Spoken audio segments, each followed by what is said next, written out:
వందలాది మంది ఎమ్మెల్యేలు వచ్చారు, వెళ్ళిపోయారు. ముఖ్యమంత్రులు వచ్చారు, వెళ్ళిపోయారు. గాల్లో కలిసిపోయారు. వాళ్ళు ఎవరు గుర్తులేరు. ఒక పొట్టి శ్రీరాములు గారిని గుండెలో పెట్టుకుంటాం. అంటే ఈ సమాజాన్ని కలిపే వాళ్ళని గుర్తుపెట్టుకుంటాం తప్ప జగన్ ఈరోజు ఉంటాడు.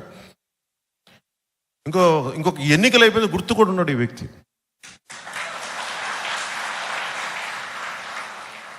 సో మీరు ప్రతిదీ అంటే జగన్ ధైర్యాన్ని మెచ్చుకోవాలి మనం. ఆ బీసీకి కులాలకు చెందిన నాయకులు ఎవరు చెప్తున్నారు, మాకు ఇక్కడ స్థానాలు ఉన్నాయి, ఎమ్మెల్యేలు ఉన్నాయి, కానీ మాకు అధికారం లేదని వైసీపీ బీసీకి సంబంధించిన ఎమ్మెల్యేలు చెప్తా ఉన్నారు బయటకు వచ్చి ఈ రోజున పార్టీలో. సో మనం గుర్తుపెట్టుకోవాల్సింది ఇది మారాలి. బీసీ కులాలు ఎదగడం అంటే కాపులు తగ్గిపోవడం కాదు, ఓసీ కులాలు తగ్గిపోవడం కాదు, బీసీలు ఎదగడం అంతే. నేనైతే మనస్ఫూర్తిగా అది కోరుకుంటున్నాను. దళిత కులాల నుంచి ఒక దామోదరం సంజీవయ్య గారు లాంటి నాయకులు రావాలి.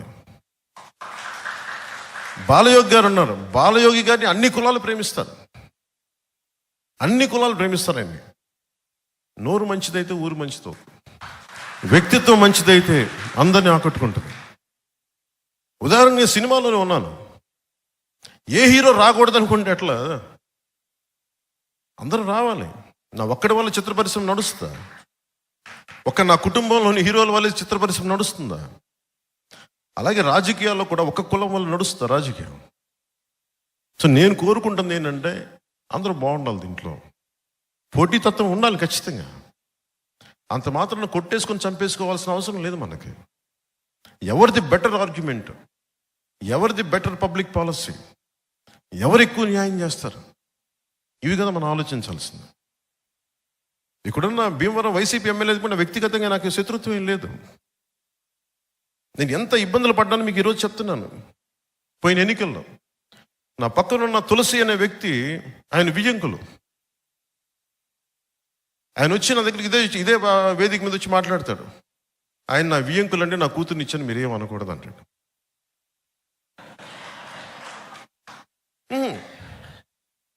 మరి నేను మా అన్నయ్య గారిని విభేదించి మరి వచ్చాను రాజకీయాల్లోకి. మా అన్నయ్య గారు కాంగ్రెస్ నుండి బయటకు వచ్చాను. నేను బంధుత్వం వేరు, రాజకీయం వేరు. అన్నదమ్ములు వేరు, రాజకీయం వేరు. కానీ సమస్య ఏమైపోయిందంటే ఎలా చెప్పుకోను నేను ఇవన్నీ బయటికి?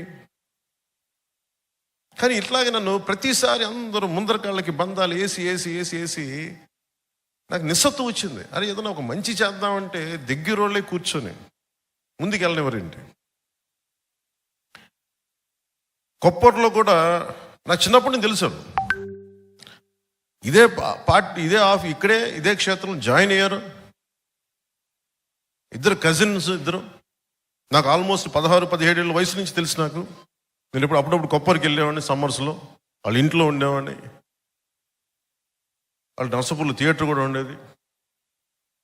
ఆ ఇద్దరు కజిన్స్ మధ్య కూడా ఒకరి మీద ఒకరికి పాపం వైసీపీకి వెళ్ళిపోయాడు ఆయన, మన పార్టీలో జాయిన్ అయ్యి. ఆ అబ్బాయి మన పార్టీలో ఉన్న కజిన్ మీద కేసులు పెట్టేశాడు. అరే అందరు కజిన్సే కదా, మీరు ఇంత SC/ST అట్రాసిటీ కేసు పెట్టేశాడు. ఇద్దరు కాపులే. నాకు అనిపించింది ఇది ఎటు వెళ్తున్నామని. దీనికి ప్రేరణ ఎవరు? మనుషుల్ని విడగొట్టేవాడు జగన్. జగన్ తాలూకు విష లక్షణం, విష సంస్కృతి కుటుంబంలోకి, అన్నదమ్ములకు కూడా వెళ్ళిపోయింది. నువ్వేది చూపిస్తావో అదే నీకు తిరిగి వస్తాయి. జగన్ కుటుంబాన్ని విచ్ఛిన్నం చేయాలనుకున్నాడు, అదే ఇంట్లో తిరిగి తీసుకొచ్చింది. దిస్ ఇస్ న్యూటన్స్ థర్డ్ లా.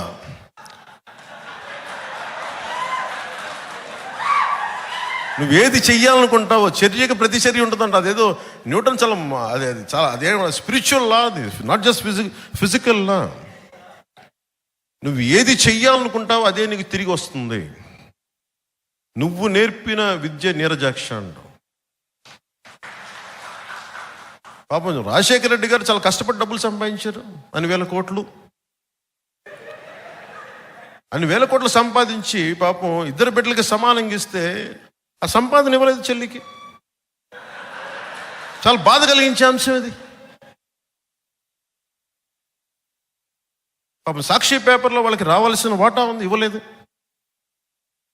భారతీయ సిమెంట్స్లో ఇవ్వాలి, వాటాలు ఇవ్వలేదు. పాపం ఆవిడ ఈ రోజున పడుతున్నాయి. ఎంత నిజం బాధ వేసింది. పాపం మరి ఇవ్వాలి కదా, సొంత చెల్లికి ఇవ్వాలి, ఇవ్వడు ఇతను.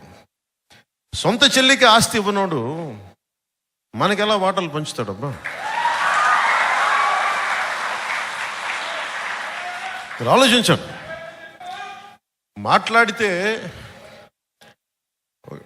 మాట్లాడితే భయపెడతా ఉంటారు. నేను రాజకీయాలు వచ్చినప్పుడు నేను ఒకటే అనుకున్నా, నేను మంచి చేయడానికి వచ్చా. చాలామంది పెద్దలను కలుపుకెళ్తా, జ్ఞానుల్ని కలుపుకెళ్తా, మేధావుల దగ్గరికి వచ్చి తల ఉంచుతా, అనుభవజ్ఞుల దగ్గర నా శిరస్సుని వాళ్ళ పాదాల దగ్గర పెడతా.